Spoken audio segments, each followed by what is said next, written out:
نے چھوٹے بچوں کے لیے حروف تہجی میں سے الف مد آ کی کہانی. آج ہم کیا پڑھیں گے؟ الف مد آ کی کہانی. الف مد آ کیا ہوتا ہے؟ الف بنا کر اس کے اوپر مد لگایا جاتا ہے. اس سے بہت سارے الفاظ آتے ہیں. بچے میرے ساتھ ساتھ فنگر رکھ کے الفاظ کی پہچان کریں گے تو انہیں الفاظ پڑھنا آ جائیں گے اور انہیں اردو بہت آسان لگے گی. الف مدا. الف مدا سے کیا آتا ہے؟ دیکھیے اس کا نام آتا ہے بچی کا آسیہ.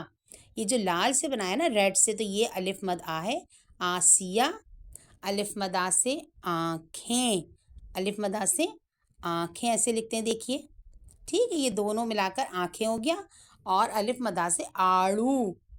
یہ کھانے کی چیز ہوتی ہے، بڑے مزیدار میٹھا پھل ہوتا ہے یہ آڑو. اور الف مدا سے سب کا پسندیدہ آم، مینگو، جو سب کو پسند ہے. الف مدا سے آم. دیکھیے پہچان کریے. الف مدا میم ساکن آم. اور الف مدا سے بچے کا نام آصف. آصف ٹھیک ہے. اب ہم پہچان کے ساتھ الفاظ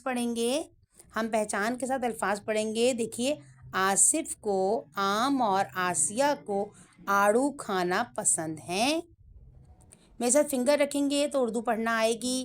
ان کی امی نے انہیں آم، الف مدا میم ساکن آم اور آڑو کھانے کے لیے دیے. اپنے پسندیدہ پھل دیکھ کر بچوں کی آنکھیں چمکنے لگیں، یعنی کہ روشن ہو گئیں، خوش ہو گئیں.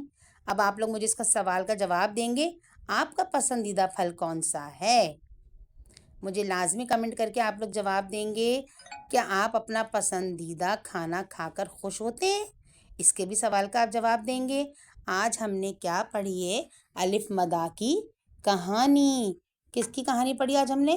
الف مدا کی کہانی.